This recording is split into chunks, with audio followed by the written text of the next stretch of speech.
I'm Emily. I'm 26 years old. I've been dating my boyfriend, whom I met through an online game, for exactly 1 year.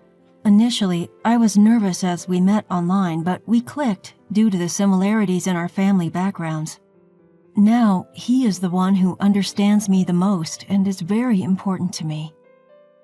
We were invited to an outdoor party hosted by his friend, and we decided to attend together.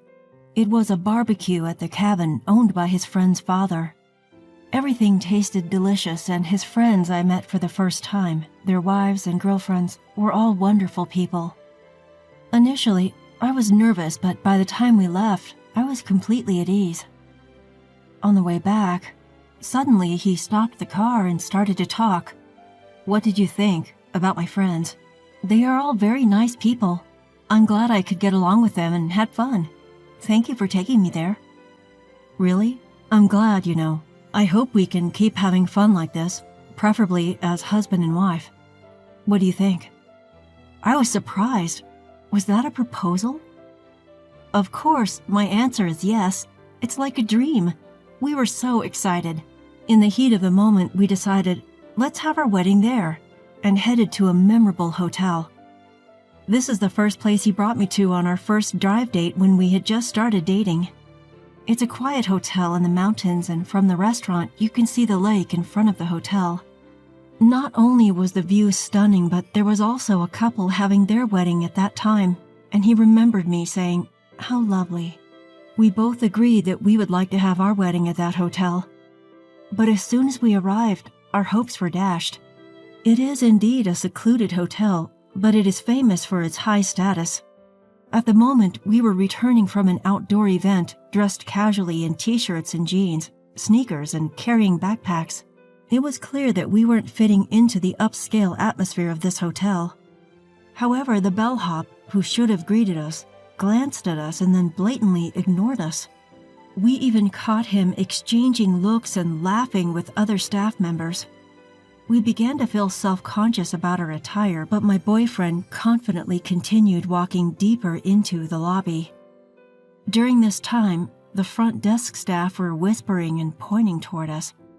It was an uncomfortable feeling. The last time we were here, we were dressed more formally and the atmosphere was completely different. Feeling out of place, I tugged at his hand, but he pulled mine back as if to tell me not to worry, and we arrived at the concierge desk. Upon seeing us, the concierge seemed startled, but after taking a good look at us, he asked us with a cold smile, "May I help you?" I wanted to retort that of course we needed help, that's why we were standing there, but I let my boyfriend handle the situation.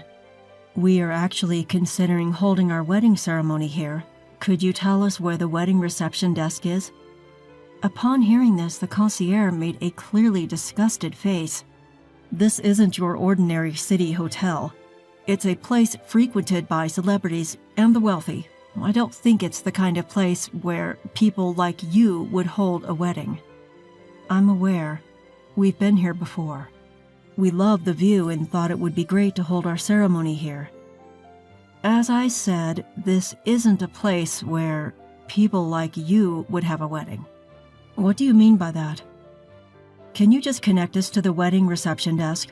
I could sense his frustration growing. As his voice raised, I gently squeezed his hand to calm him down.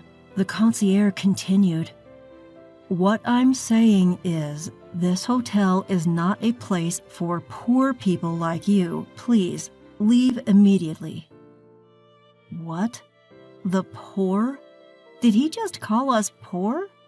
This concierge just called us poor.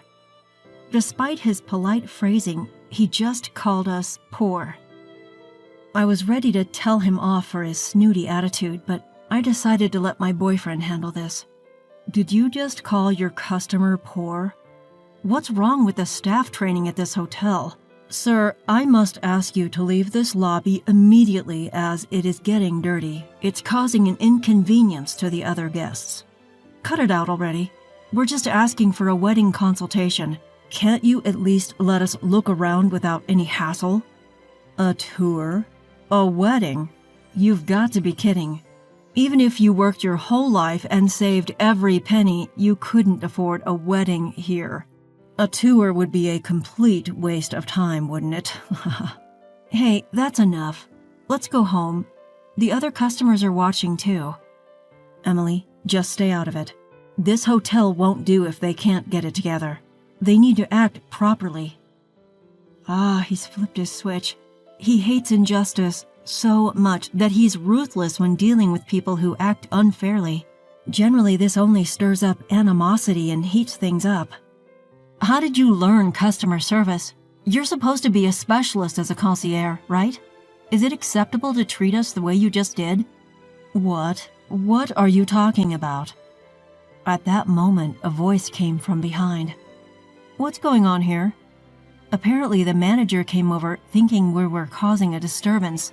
We're simply asking to be shown around because we're interested in having a wedding here, he replied stoically. Just like the other staff, the manager gave us a top-to-bottom once-over, chuckled dismissively, and said, I'm afraid a wedding at our hotel might be out of your reach. The concierge joined in after hearing his words. That's exactly what I told them, but they won't leave, and it's causing a problem.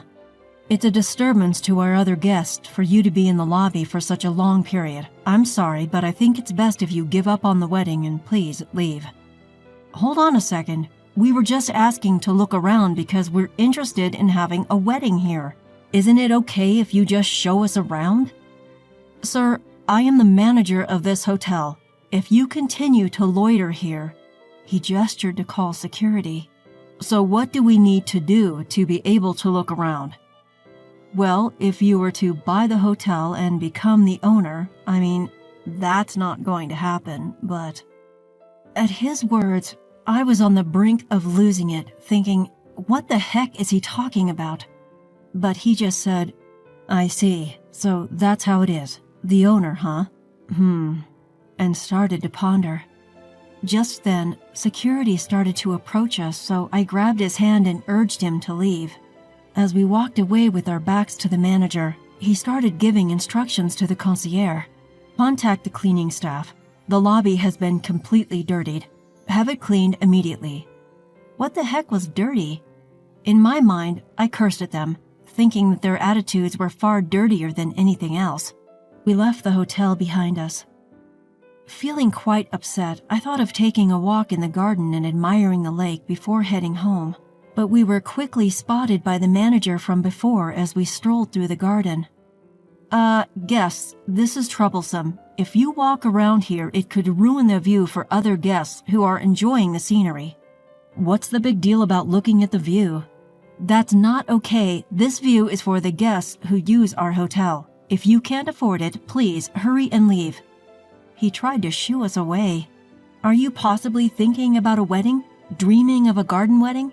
It's useless. Do you have any idea how much it costs to rent out this entire garden?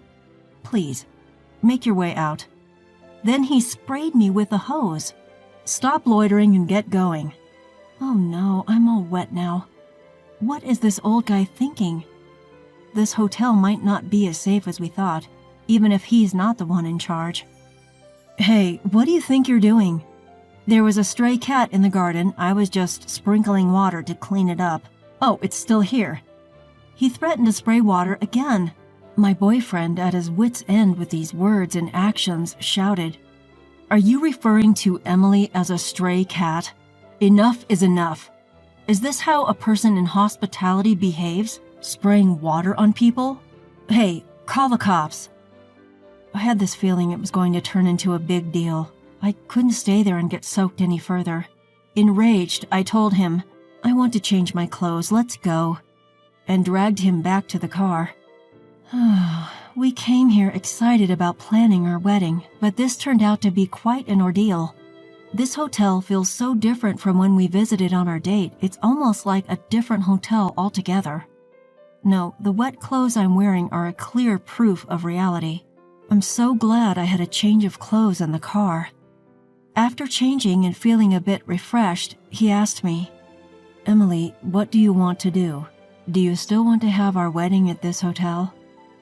Honestly, I didn't really care at that point, but it's still a place of fond memories.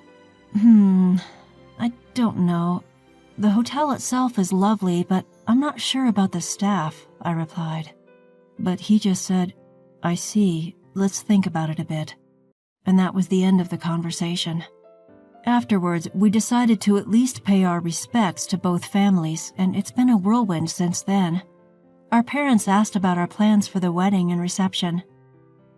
For now, we told them we'd like a small, intimate ceremony with only friends and family and asked them to hold off on the location. We've been visiting bridal fairs at other hotels looking for a good place, but we haven't found one that feels just right. I was in a bit of a bind. Perhaps a wedding abroad would be an option. Just as I was flipping through a bridal magazine with these thoughts, my boyfriend called. Emily, we did it. We can get married at that hotel. What? What do you mean? It was a bit of a struggle, but since it's my hotel now, you can plan the wedding any way you like. Can you believe it? He had been working on this all along. Turns out he's the son of a wealthy family and managed to get that hotel acquired by their chain of hotels. The old man said if I wanted to get married, I should become the hotel owner, he said, sounding quite pleased. I was too stunned to say anything in response to his surprising actions, but we decided to visit the hotel the following week. Finally, the day arrived. On the way there, boyfriend said cheerfully, that hotel's reputation hasn't been great lately, and it's been affecting the business side of things, so I'll work on making it a better hotel, okay? He seemed to be having a lot of fun. The last time we visited, it was nerve-wracking because of how we were treated, but this time, the hotel staff were prim and proper, ready to welcome their new owner. Looking around, I noticed that the bellboy who once scoffed at us was now bowing deeply in welcome. If they could welcome us properly now, they should have done so from the beginning. Knowing about their previous terrible service, their current behavior seemed quite insincere. I felt like laughing at them now, but I must keep my composure. Smug face, smug face. And then came the hotel manager. Welcome, Mr. Owner. Not just the manager, but also the concierge and the rest of the staff greeted us respectfully. They didn't seem to realize that we were the poor people they had treated terribly before. It's shocking to see such a difference in treatment based upon appearance. The way they changed their attitude so quickly is honestly appalling, but it's a good lesson for me. And so we were shown to the owner's suite. The manager was fawning over us. We've been eagerly awaiting the arrival of the new owner, and to think it's someone as young as you. It's truly impressive that you are the owner of this hotel at your age. Your wife is also quite beautiful. A truly stunning couple. Huh? Who is this guy? You called them stray cats, but now you're saying they're handsome and beautiful. Aren't those glasses missing lenses? And, like the manager who doesn't remember customers' faces at all, that's wild. We decided to wait for a while since he said he'd create a space for us to greet the employees later. When the manager left us to prepare, I said, "What's up with that manager? He doesn't know anything about us, does he? Handsome and beautiful? Seriously?" It seems like he didn't notice at all. It's kind of impressive in that way, LOL. Well, he looks enthusiastic, so I guess it's fine if he does what he wants. Is it okay for that guy to be the manager? I know, don't worry. I've thought about it. While having this conversation, it was time. He went to the hall where the employees were gathered. I have become the owner of this hotel. I know you may be uneasy since I'm young, but the headquarters will manage the business firmly, so please rest assured. We plan to operate this hotel as a secluded hideaway hotel, different from the luxury hotels in the city up until now. After repairing the aging parts, we will have a renewal opening. In conjunction with the reopening, I'm thinking of having my own wedding ceremony here to commemorate the start of the hotel and me. The unexpected happy announcement stirred up the employees. Then he called me to introduce his fiancée, and I went up to the stage. When I got up there, the manager, standing proudly next to him, looked utterly surprised. Owner? That person is... That's my fiancée. Oh, it wasn't our first meeting, wasn't it? You didn't recognize me either, did you? At his direction, I was dressed in a t-shirt, denim, and sneakers, like the last time we visited the hotel. If I had worn a dress and heels, he wouldn't have noticed, but just by changing my clothes, he seemed to remember me right away. Seriously, this manager seems to judge people solely by their clothes. Looking around, the bell staff and front staff who laughed at us that day were staring at us with wide eyes. The concierge, oh, he's looking pale and his eyes are darting around. It seems like he finally remembered us this time. My boyfriend, who confirmed the situation, continued talking to the employees who were clueless about what happened that day.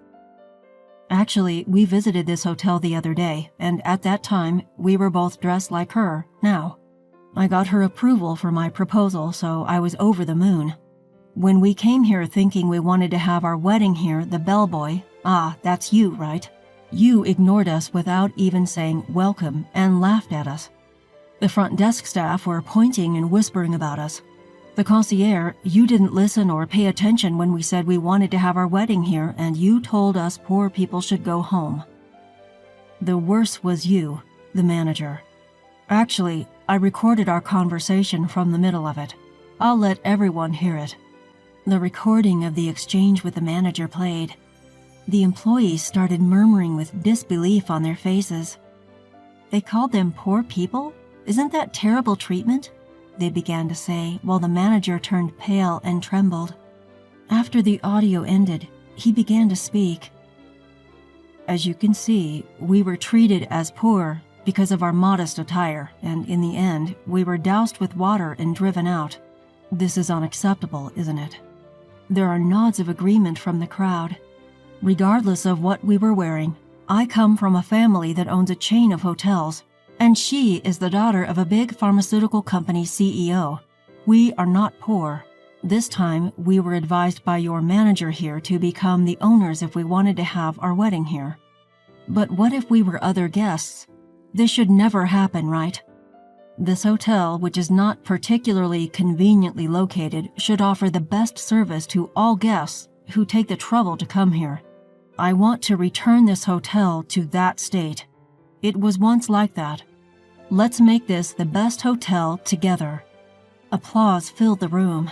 Afterwards, he demoted everyone from the manager and concierge to staff who had reports of poor work attitudes. The manager and concierge were asked to start from scratch, learning from the cleaning staff. In their place, staff who had been neglected despite their excellence, as well as part-timers, were promoted to better positions. He placed the right people in the right roles, creating a lively working environment. He actively listened to opinions, quickly implementing good ideas with a sense of urgency. Even as an onlooker, you could feel the overall atmosphere of the hotel improving.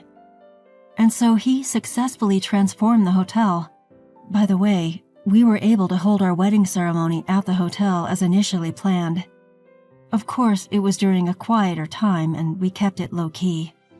About a year later, he handed down the hotel management over to a new manager and quickly stepped down. It should be okay now, he said, but it seems the real reason was that he didn't have time to play his favorite video games.